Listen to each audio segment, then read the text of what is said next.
Hello students, good morning. Welcome to our channel RDS Group of School. Students, आपका Hindi second का half yearly syllabus start हो चुका है। उसमें एक चैप्टर भी कंप्लीट हो चुका है। आई होप आप सभी ने चैप्टर कंप्लीट कर लिया होगा। आपका चैप्टर 5 था संज्ञा। इस चैप्टर के क्वेश्चन आंसर और एक्सरसाइज मैंने आपको सारी चीज़ें पीडीएफ की तरह से पीडीएफ के द्वारा हमने आपको व्हाट्सएप कर दी है। आई होप आप सभी ने कंप्लीट कर लिया होगा। आज की वीडियो में हम आपको चैप्टर 6 जो आपका चैप्टर 6 है लिंग, इसके बारे में एक्सप्लेन करेंगे और बताएंगे। आई होप आप सभी रेडी होंगे। So open your book, page number 24। Open your book, page number 24।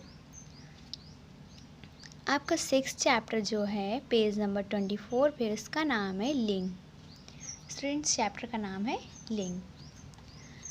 इसे आप बचपन से पढ़ते आ रहे हैं, जैसे कि स्त्री या पुरुष जाति के नाम का बोध होता है या होने का बोध होता है, उसे लिंग कहते हैं और इनके पार्ट्स। आज की वीडियो में इस चैप्टर में आप सेकंड में आपने लिंग के बारे में पढ़ा होगा। आज थर्ड में जो आप लिंग के बारे में पढ़ेंगे, इसमें इसके जो पार्ट्स हैं यानी जो इसके भाग, उसका भी एक्सप्लेनेशन होगा। यानी ये कितने प्रकार के होते हैं, कौन कौन से होते हैं और इन्हें हम कैसे पहचानते हैं या किस तरह से इनको परिवर्तित करते हैं, स्त्रीलिंग से पुल्लिंग में और पुल्लिंग से स्त्रीलिंग में। आई होप आप सभी समझ रहे होंगे कि हम आपको क्या एक्सप्लेन करने जा रहे हैं। लिंग, तो हमारा आज का टॉपिक है लिंग। तो स्टूडेंट, ऊपर देखिए एक ब्लू कलर की लाइन पर्पल कलर में दी हुई है। चित्रों के नीचे दिए गए वाक्यों को ध्यानपूर्वक पढ़िए। इट मीन्स जो ये डायग्राम दिए हुए हैं, हमें इनके नीचे देखिए एक सेंटेंस लिखे हुए हैं, इनको हमें अच्छे से रीड करना है। देखिए ये फर्स्ट डायग्राम था और ये सेकंड डायग्राम है। तो इसके नीचे क्या है, ये देखिए सेंटेंस लिखे हुए हैं। जो सेंटेंस लिखे हुए हैं उसमें जो कुछ वर्ड्स हैं ब्लू से लिखे हुए हैं और बाकी के वर्ड्स ब्लैक में। ये देखिए ब्लू और ब्लैक में लिखे हुए हैं। तो आइए देखते हैं कि जो हमारे ये सेंटेंस दिए हुए हैं इनका क्या कहना है और इनसे हम क्या समझ सकते हैं। तो सबसे पहले स्टूडेंट्स, हम जो हमारा डायग्राम दिया हुआ चैप्टर का उसे देखेंगे। तो हमारा फर्स्ट जो क्षेत्र है यानी जो ये क्षेत्र है, इसका सेंटेंस ये है, सुगंधा पत्र लिख रही है। तो सुगंधा और रही दो चीज़ें ब्लू स्केच से लिखी हुई हैं, बाकी चीज़ें ब्लैक से। यानी सुगंधा पत्र लिख रही है, सुगंधा और रही ब्लू से हैं, बाकी ब्लैक से। सेकंड देखिए, माली काका बगीचे में सिंचाई कर रहे हैं। इसमें देखिए माली काका और रहे दो चीज़ें ब्लू से हैं, बाकी ब्लैक से। यानी सुगंधा रही, माली काका रहे, दो चीज़ें दोनों सेंटेंस में ब्लू कलर से दी हुई हैं, बाकी की चीज़ें ब्लैक कलर से। तो आइए देखते हैं, उपर्युक्त वाक्य में रही शब्द द्वारा पता चलता है कि पत्र लिखने वाली सुगंधा स्त्री है। यानी जो ये रही है, इस शब्द के द्वारा पता चलता है कि जो यह सेंटेंस जो ये लिख रही है वो कौन है, स्त्रीलिंग यानी स्त्री है। दूसरे वाक्य में रहे शब्द से पता चलता है कि बगीचे की सिंचाई करने वाला माली काका पुरुष है। यानी जो बगीचा है इसकी सिंचाई कौन कर रहा है, माली काका है। तो माली काका जो कर रहे हैं, तो रहे शब्द से क्या पता चल रहा है कि जो सिंचाई कर रहा है वो कौन है, पुरुष है। तो स्टूडेंट्स, ये तो हो गया कि वाक्यों का एक्सप्लेन कि कौन स्त्री कौन पुरुष कैसे पता चल रहा है। अब देखिए, व्याकरण में पुरुष जाति के लिए पुल्लिंग, पुरुष जाति के लिए पुल्लिंग तथा स्त्री जाति के लिए स्त्रीलिंग शब्द का प्रयोग किया जाता है।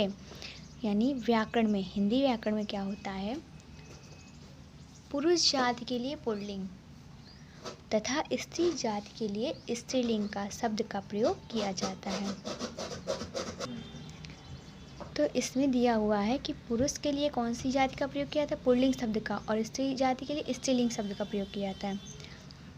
अब निम्न वाक्यों को पढ़िए, यानी इन दो सेंटेंस के अलावा भी और सेंटेंस हैं, उन्हें पढ़ना है और उनके द्वारा बताया जाएगा कि किसे स्त्रीलिंग कहते हैं और किसे पुल्लिंग कहते हैं, यानी कैसे दोनों को पहचाना जाता है। तो स्टूडेंट्स देखिए, अब निम्न वाक्यों को पढ़िए। यानी फर्स्ट आपका वाक्य क्या है? सुनीता ने हार पहन लिया। सुनीता ने हार पहन लिया। सुनीता ने क्या पहन लिया? हार।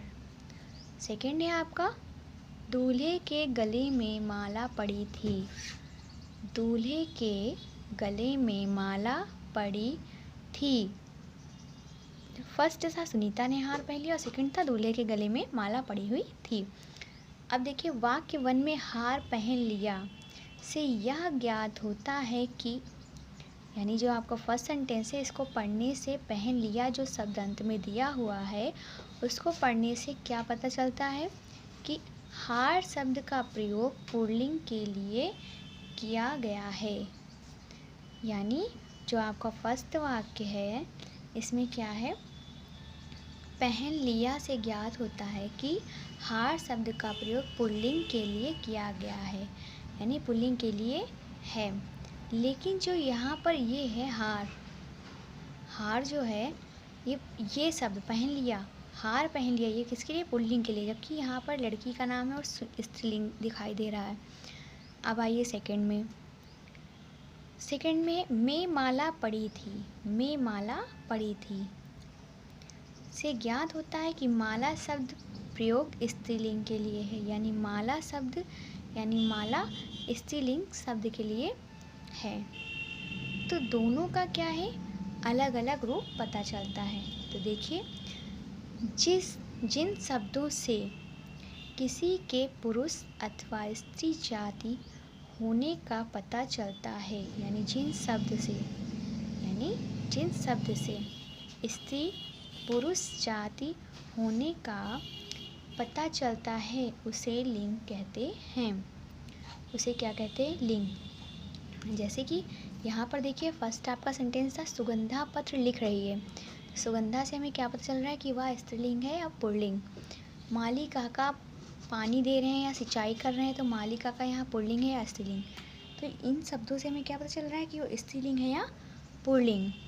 तो ये जो पता चल रहा है जिन शब्दों की सहायता से स्त्री या पुरुष जाति का, उसे आप क्या कहेंगे? लिंग कहेंगे।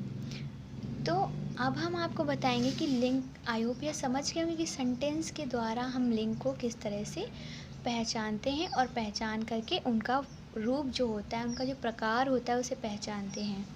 यानी ये कौन सा लिंग है, या स्त्रीलिंग है या पुल्लिंग है। तो स्टूडेंट्स, अब हम आपको इसके आगे बताएंगे कि आपके जो हमने सेंटेंस बताया है, उसके आधार पर तो आप जानना सीख गए कि आपको कैसे स्त्रीलिंग पुल्लिंग का वाक्यों में पता करना है। लेकिन इसके लिए अब हमें ज़रूरत है कि जो हमारे लिंग की डिफिनेशन है, उसे हम बताएंगे। तो हमारे लिंग की परिभाषा है, शब्द के जिस रूप से पुरुष अथवा स्त्री जाति, शब्द के जिस रूप से पुरुष अथवा स्त्री जाति होने का बोध हो, उसे लिंग कहते हैं। शब्द के जिस रूप से पुरुष अथवा स्त्री जाति होने का बोध हो, उसे लिंग कहते हैं। उसे क्या कहते हैं? लिंग कहते हैं। आइए देखते हैं स्टूडेंट्स, लिंग के प्रकार। हिंदी भाषा में लिंग 2 प्रकार के होते हैं। हिंदी भाषा में लिंग 2 प्रकार के होते हैं। यानी शब्द के जिस रूप से किसका पता चलता है? स्त्री या पुरुष जाति होने का, उसे क्या कहते हैं? लिंग कहते हैं। और लिंग कितने प्रकार के होते हैं? 2 प्रकार के। कौन कौन से होते हैं? पुल्लिंग, स्त्रीलिंग। पुल्लिंग, स्त्रीलिंग, यानी 2 ये लिंग के प्रकार हो गए। कौन कौन से? स्त्रीलिंग, पुल्लिंग या स्त्रीलिंग, ये 2 क्या हो गए? प्रकार हो गए। तो स्टूडेंट्स, हमने क्या जाना आज? लिंग किसे कहते हैं, यानी शब्द के जिस रूप से पुरुष तथा स्त्री जाति होने का बोध हो, उसे क्या कहते हैं? लिंग कहते हैं। और इन शब्दों की सहायता से हमने यह भी जाना कि किस तरह से हम लिंग को पहचान सकते हैं। आज की वीडियो में हमने आपको लिंग की डिफिनीशन के बारे में बताया है और शब्दों के प्रयोग से किस तरह से आप लिंग को पहचान सकते हैं, ये भी बताया है। और लिंग के कितने प्रकार होते हैं, यह भी आपको पता हो गया है। सो स्टूडेंट्स, आई होप आप सभी समझ गए होंगे कि इसका एक्सप्लेनेशन कि किस तरह से ये इनको हम पता कर सकते हैं और समझ सकते हैं। स्टूडेंट्स, इसके आगे का जो वीडियो है, यानी इसके पार्ट्स, इनके बारे में जानकारी हम आपको नेक्स्ट वीडियो में देंगे। Thank you, have a nice day.